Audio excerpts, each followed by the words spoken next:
Fortnite's Battle Royale was released on September 26th, 2017. Fast forward to 2023, 6 years after its initial release, Fortnite peaked at 44 million players playing at once, meaning almost 6% of the entire population was playing Fortnite. Why did this happen? Because the developers of Fortnite actually listened to what the community wanted and brought back a version of the original Fortnite. Although it may not be perfect, the launch of it was a huge success for just gaming in general. Call of Duty Modern Warfare 3 releases on November 9th and nobody cares. The Call of Duty developers have completely killed the COD franchise for millions of people who have played their games by constantly disappointing fans over and over again. I have not had any fun in a Call of Duty game since Black Ops 3 and refuse to play the newer CODs. The new Call of Duty games have killed the Call of Duty franchise, and this is why. What do I consider a new Call of Duty game? Anything running the Modern Warfare engine I consider to be the new CODs. So the new CODs would be Modern Warfare, Cold War, Vanguard, Modern Warfare 2, and Modern Warfare 3. All of these games running on the new engine, in my opinion, completely ruined Call of Duty. But why these games? Why have these games completely made a mockery of the Call of Duty genre?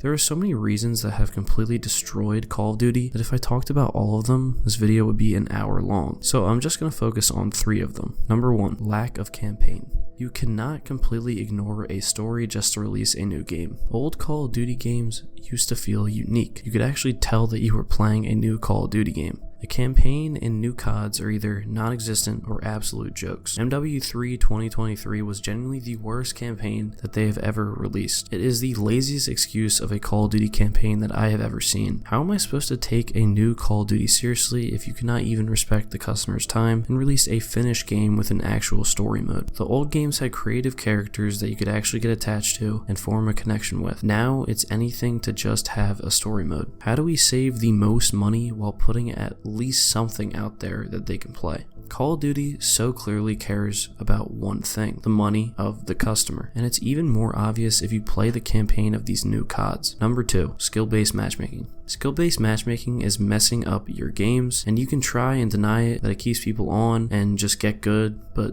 that's just not the point. The point is that if you want to play multiplayer, you should not have to sweat your ass off to have fun and get kills. There should be a ranked mode and a casual mode. It's not even that much to ask for, because the crazy thing is that you used to do this when you cared about your games. You had league play or ranked or whatever you want to call it. The new CODs still have that, but why even have skill-based matchmaking then? So we can sweat every single game playing someone 10 times better than us? Where's the fun in that? People have lives, people have jobs. Some people just can't play video games all day and want to have fun. Skill-based matchmaking in these games suck as well, because when you actually play someone lower than your skill level, then you're playing Call of Duty Pros the next game. The old games didn't have it, so why do the new games? Number 3, microtransactions. Microtransactions is when companies just make it obvious that they don't care about their game anymore. You know how you can actually get people to play your game? Make a good game. There are indie studios that have 1% of your billion-dollar resources that can make a more engaging and better game than you with actually no microtransactions at all. Asking for a complete game at launch in 2023 is like asking to win the lottery. At least there's a chance that you win. AAA studios have no interest in what the actual community wants in their games and only have one interest: money. You are not forced to buy Call of Duty every year. There are other games that exist in the world besides Call of Duty that I promise you will have more fun than you can ever imagine. The sad truth about Call of Duty is that it will never be the same. It will never be how you remembered it. These new games are nowhere near the amount of fun that the old CODs will bring. I actually feel bad for kids growing up nowadays because they will never experience how good the old CODs used to be. The closest thing that we got to saving Call of Duty was SM2, which, if you don't know, was a mod for Call of Duty that was going to be free with all the COD maps, guns, and modes accessible in one mod. Activision then sent them a cease and desist letter because they realized that the mod was going to completely kill the new COD games, because there would be no need to ever buy a new COD game again. In conclusion, please stop buying the new Call of Duty games, expecting that things will be different and they'll change things when time and time again they have proved that they do not care, and care only about money and will do anything to maximize profits and not maximize the fun in their games.